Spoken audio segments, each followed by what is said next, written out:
He was the father of Israeli security programs. What else is going on in the skies? Let's check in with Dr. Sky, Stephen Cates. Hi, Stephen. Hello there, George, and as always, space is the place, and we begin with China's latest lunar spacecraft, pronounced as the Chang'e 5. Say that again. You know, George, if you look around the internet and check, so many people are getting that wrong, and I tried to prepare for the show to make sure I tried to pronounce it right as Chang'e 5, and it's been making news. The spacecraft, of course, landed on the moon in the northern region of the Sea of Storms, known as Oceanus Procellarum, in a very interesting area known as Mons Rumker, that on December the 1st. But the four-module Chang'e 5 was launched back on November the 23rd. But the descent module, this is interesting, soft landed and collected some 4.5 pounds of lunar material. Then it blasted off on the moon on December 3rd and was in lunar orbit 6 minutes later. But the fun begins.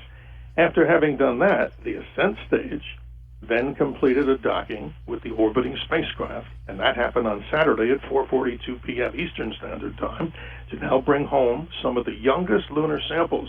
These may be only 1.3 billion years old compared to the older rocks that are much older. And then back to the Earth, well, we think about the last lunar samples that were returned from the moon, George. That was the Russian Luna 24 in August of 1976. Big news in astronomy and sad news. The iconic Arecibo radio telescope in Puerto Rico is no more after a series of mechanical failures. The final collapse of the 900-ton instrument platform came crashing down on the large 1,000-foot dish below. The instrument platform was some 490 feet above the dish, now a total loss to the radio astronomy world. It was actually completed back in 1963, and it was the largest single aperture radio telescope in the world for 53 years, until the Chinese Fast Radio Telescope, of course, was completed in 2016. The loss is personal, not only to scientists, George, but to the people of Puerto Rico. These citizens were so proud, and they should be, the science that Arecibo gave the world. And many of it, this particular radio telescope, was considered by many to be one of the seven wonders of the world. Arecibo made appearances in the movie Contact with Jodie Foster, and also, George, in the James Bond film GoldenEye. Arecibo will be missed by many. We wrap it up, of course, with the live sky, what people can see. The moon now wanes and continues this week to go on to its new phase, when a rare total solar eclipse will be visible for observers in far South America. Most, of course, many will miss that.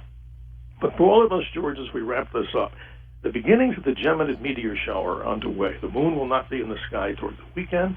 This is probably one of the best meteor showers of the year.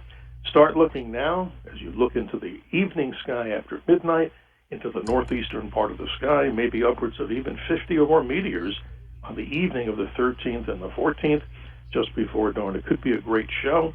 And finally, George, Jupiter and Saturn, this conjunction continues to heat up. Look low in the southwest at sunset. Now Jupiter and Saturn about a degree apart, best on the 21st, when they'll be a tenth of a degree apart. Always remember to keep your eyes to the skies. Emails, we love them, drskyshow@gmail.com. And for all this information that we talk about Skywise in the live sky, theskylive.com. I'm your navigator on the highway of the heavens. Happy holidays, Merry Christmas, and Happy Hanukkah. We'll see you next week. Absolutely. Dr. Sky, Stephen Cates.